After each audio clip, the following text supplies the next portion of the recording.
Hey guys, it's Mark here and we are back with another video, and today I have the Huawei Mate 10 Pro with me. As you can see here is the transparent bag that I made.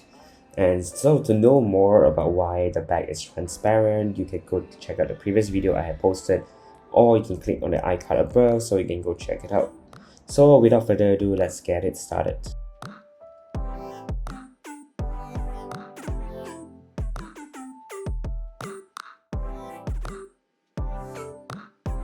So let's start with the device design. As you can see here, the device looks really great. The design looks and feel premium, and the size is pretty big and it's pretty on the wide side. And if you have a big hand like I do, the phone will feel just fine in your hands without a problem. So on top of the device is the IR blaster, and on the left side is the dual SIM tray, and on the right side is the volume rocker and the power button. And at the bottom of the device is the microphone, USB-C charging port, and the loudspeaker grill. The stereo speaker is a weird one that it works only when you're watching it on landscape. The speaker on the earpiece is on, but when you're watching on portrait, the speaker on the earpiece is not on. So I can't really say a lot about this, but I will do a speaker test here for you guys to judge.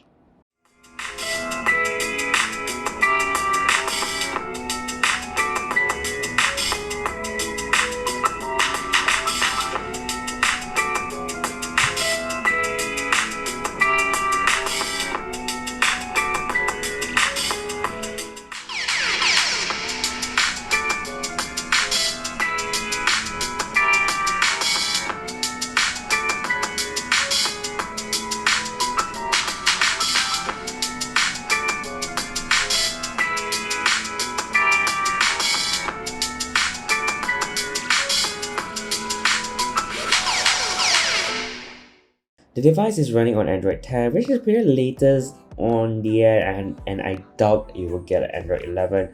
And the UI is pretty good. It is also running on EMUI 10, which is quite dated, but regardless of it, it's in 2021 it still runs pretty good. The Mate 10 Pro is using a 6-inch OLED display with a 1080 by 2160 resolution. I really enjoyed the display, even though overall the front doesn't look very new. I mean, like, it's 2017 phone, you can't really expect much on the back, but it's definitely, again, better than having a notch. But the display is definitely better than any mid-range I ever used. Plus, I know that this is a flagship phone. It's a bit unfair to compare to today's mid-range, but again, the phone display is pretty damn darn good. The Mate 10 Pro is packed with a 4000 mAh battery that supports 22.5 watts fast charging via USB Type-C. Sadly, there is no wireless charging option, as it will be a definite plus for me. But as for battery life itself, I recently just changed as the previous battery was not in a good condition.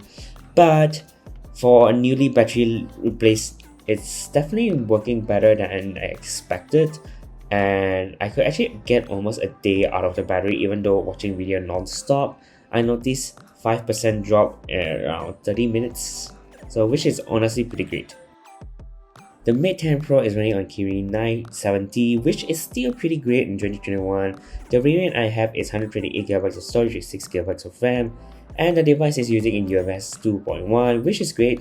The overall experience of the phone is smooth and fast. Even till today, it's great for normal day-to-day use. As for gaming, playing PUBG and Call of Duty is relatively great as well, especially thanks to the display.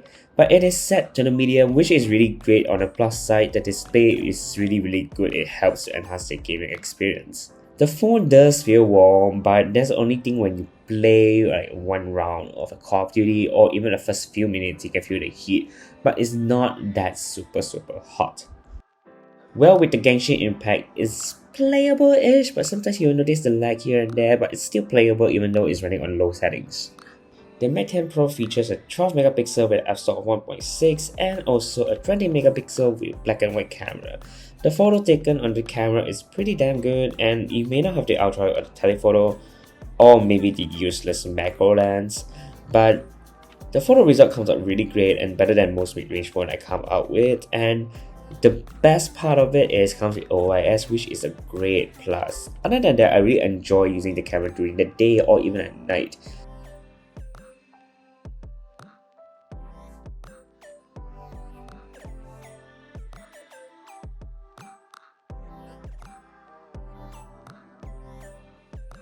The monochrome or black and white camera is great addition to have, which is great, but I rarely uses it. But the overall image looks really great, and so is the details. It would be great if the option itself is not tucked away in the menu. The selfie camera features an 8 megapixel shooter with f-stop 2.0. The selfie camera is rather great. As a person who doesn't really take a lot of selfies, which is actually pretty good, the image itself takes a not so bad, gets plenty of details and quite pleasing colors as well, but the dynamic range is a bit low. Again, the beauty features is on is always, I have never been a fan of it. You can always turn it off, but you can still notice the beautification is still applied a little bit even when you turn it all the way down. After using the Mate 10 Pro, I really enjoy using it, especially the whole larger size, bigger phones, and it really enhances your viewing experience and also your gaming experience as well, with the screen definitely so much better. And it's a bit sad that you can play Genshin, but it's just that you can't really run it that well. That's, I mean, fine by me, although my sole purpose isn't that. But for viewing content, it's pretty good. I just hope that the speaker works better. Maybe not in a way like when you turn on portrait, the speaker, it's only the bottom firing, and you turn on the landscape, then the earpiece is started firing as well. So I hope that you can really change that in maybe an update, if we can expect an update. Probably not, but yeah. If you guys have any other questions, feel free to drop me a comment down below. And aside from that, thank you guys very much for watching, and remember to stay safe, and also subscribe and hit the notification bell button so you get notified every single time I upload. If you do have any questions, feel free to drop me a comment down below. I'll try to answer all of them, or maybe you can just follow me on Instagram and Twitter, links down below. And this is Mark here, and I'll catch you guys next time. Bye.